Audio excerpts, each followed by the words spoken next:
इलाज के बाद क्या सीख नहीं किया गया है।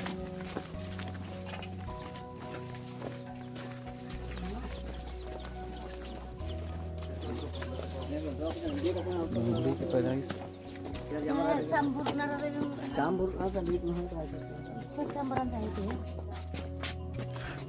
जो उत्पादन वही चले उठ पा रहे नहीं तो हम लोग जाएंगे दिक्कत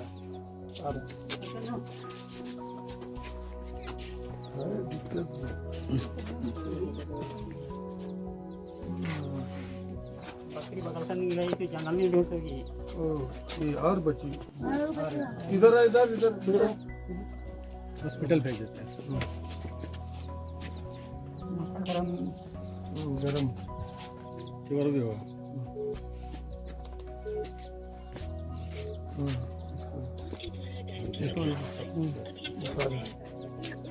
एम्बुलेंस ये दोनों को भेज भाई और कोई है?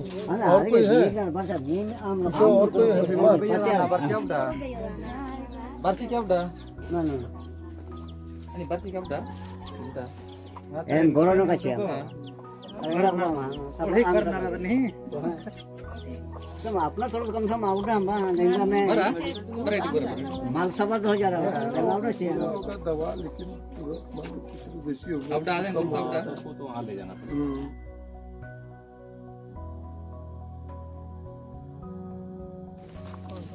आज आए थे सर, क्या मकसद था यहाँ पे आने का?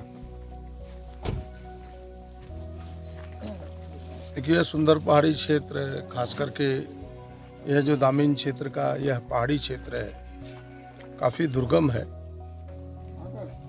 कुछ सड़कें बनी है, कुछ अभी भी बनना बाकी है। कई गांव हैं जो सड़क विहीन है, लोगों को आने जाने में कठिनाई है।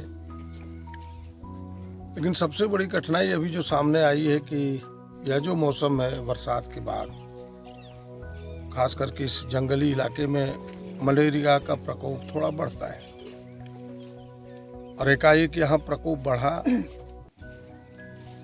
कई बच्चों की जान गई, कई बच्चों की जान गई।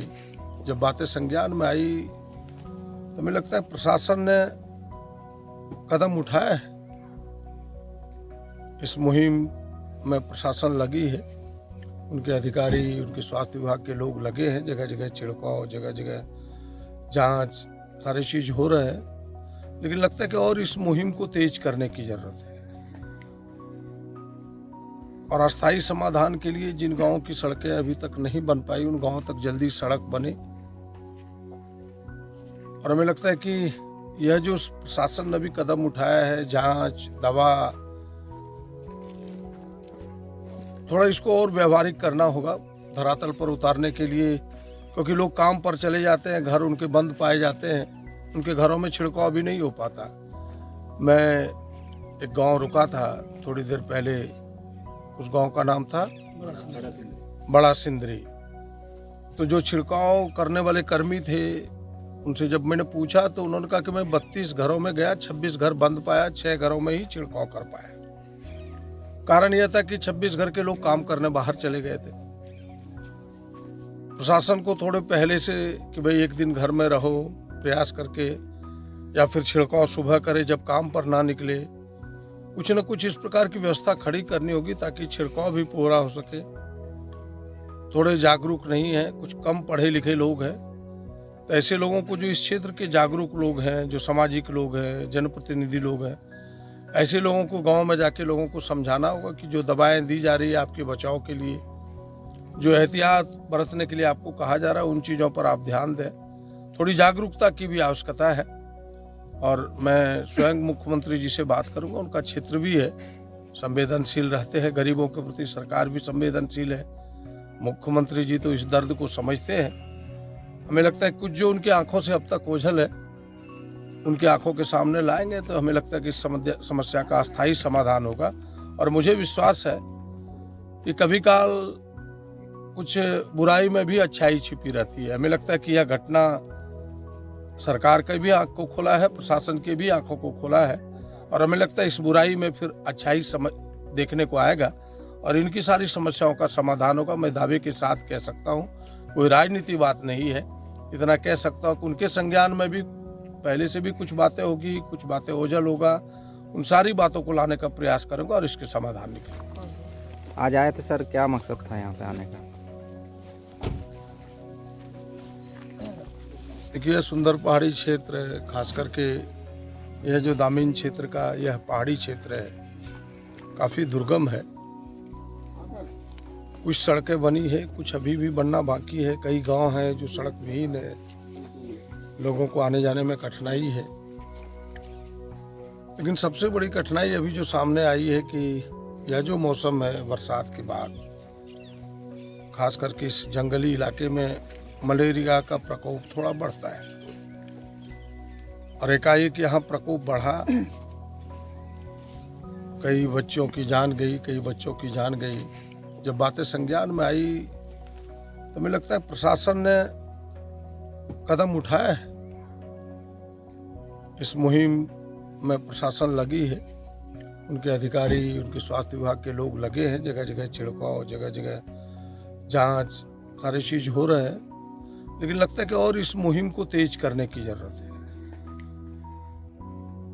और अस्थायी समाधान के लिए जिन गांवों की सड़कें अभी तक नहीं बन पाई, उन गांवों तक जल्दी सड़क बने। और हमें लगता है कि यह जो प्रशासन ने भी कदम उठाया है, जांच, दवा,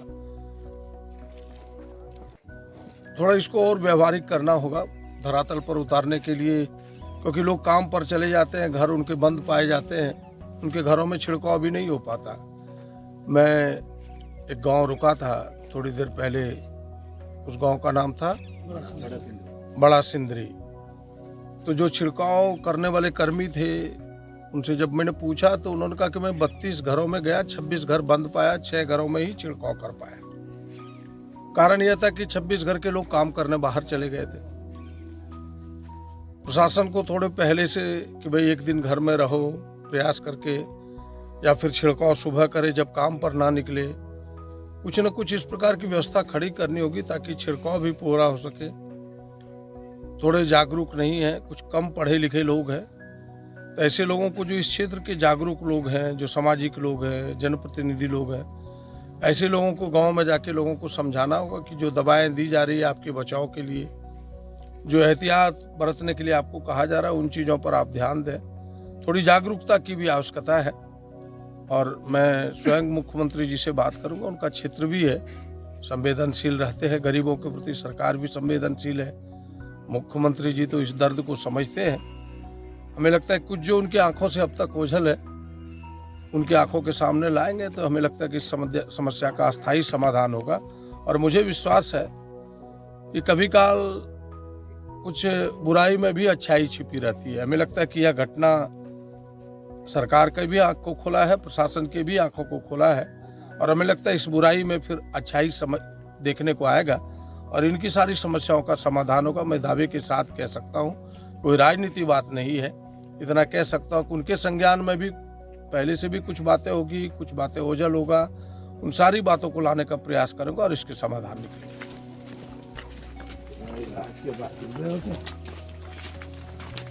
सीख नहीं किया गया।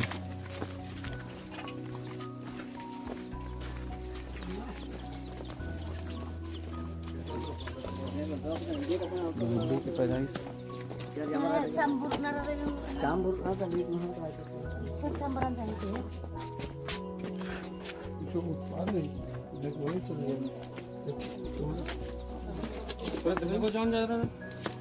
पा रहे नहीं तो हम लोग जाएंगे।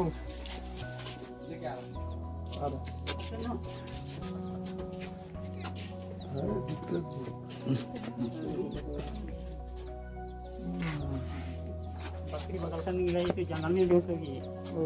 ये और बची इधर है, इधर इधर इधर हॉस्पिटल भेज देते हैं। माथा गरम गरम फीवर भी होगा।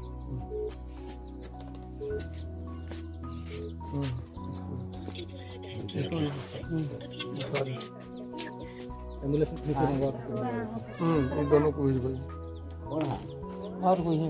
और कोई है? बस दिन आम और कोई है बीमार? Berarti kau udah. Mana? Ini berarti kau udah. Udah. Borono kecil. Ada apa? Sampai करना था नहीं कम अपना थोड़ा कम से माउडा हम देंगे मैं Bara? Bara itu bara. माल सबर हो जा रहा है देंगे उधर से का दवा लेकिन किसी बेसी हो Kau udah ada yang kau udah.